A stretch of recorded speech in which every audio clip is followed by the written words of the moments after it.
aula anterior, vocês assistiram um vídeo onde eu demonstrei um experimento conhecido como tubo de Venturi. O tubo de Venturi, como o próprio nome diz, explora o fenômeno de Venturi para relacionar as diferenças de velocidades em um tubo que possui seção de área reta diferente ao longo de seu comprimento, com a diferença de pressão gerada nesses pontos.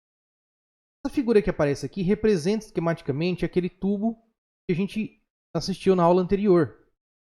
Então eu tenho inicialmente um tubo com área A1 conectado a um tubo com área A2 de área menor, o menor. E nesses tubos é conectado um manômetro de tubinho que contém água em seu interior.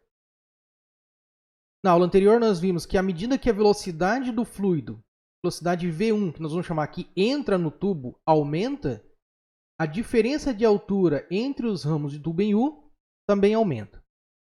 Nosso objetivo aqui é obter uma equação que permita determinar a velocidade de saída do fluido V2, medindo, entre outras coisas, a diferença de altura nos ramos do manômetro de tubo em U.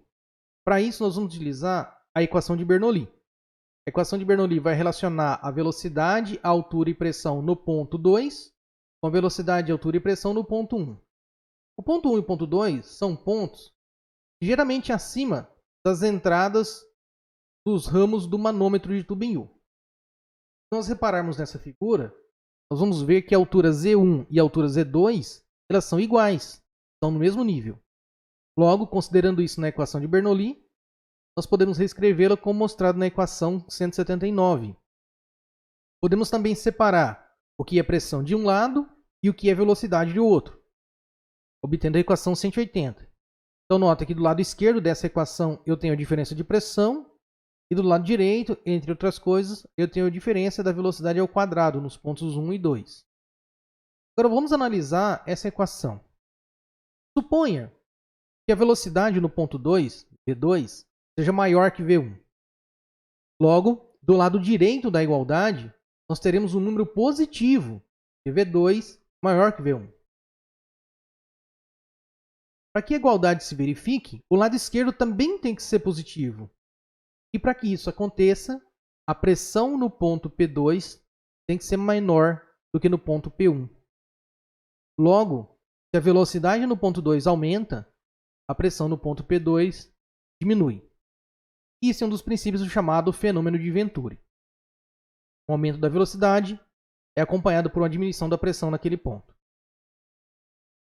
Como nós queremos, como dito inicialmente, determinar a velocidade no ponto 2, a velocidade V2, a velocidade com que o fluido está saindo desse encanamento, vamos utilizar a equação de continuidade, área 1 V1 igual a área 2 V2, e escrever a velocidade V1 em termos da velocidade V2 e da razão entre as áreas, como mostrado na equação 182.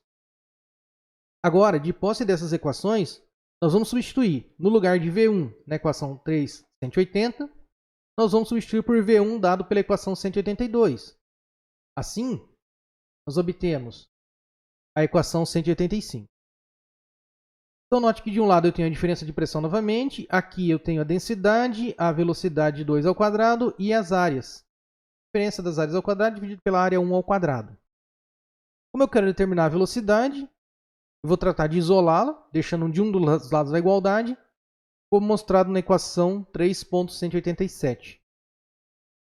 Bom, para que seja possível calcular a velocidade V2, além dos valores da densidade do ar que está passando aqui e os valores das áreas que eu posso determinar, eu tenho que saber a diferença de pressão entre os pontos 1 e 2.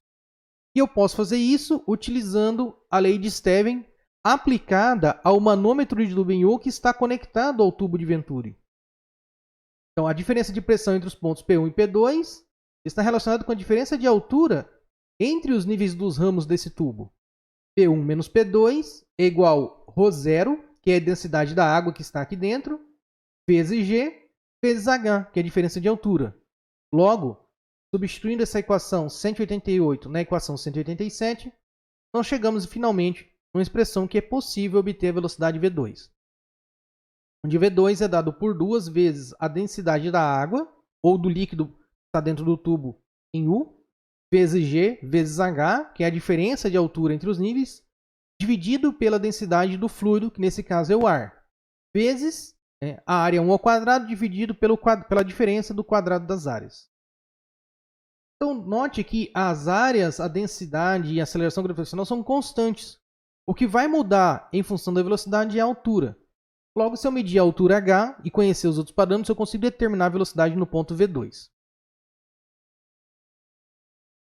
É importante lembrar aqui que esse experimento, que esse resultado desse experimento, a descrição matemática dele, foi feita considerando que o fluido, o ar, é um fluido incompressível e que ele se escoa num regime laminar. O que na prática não é verdade.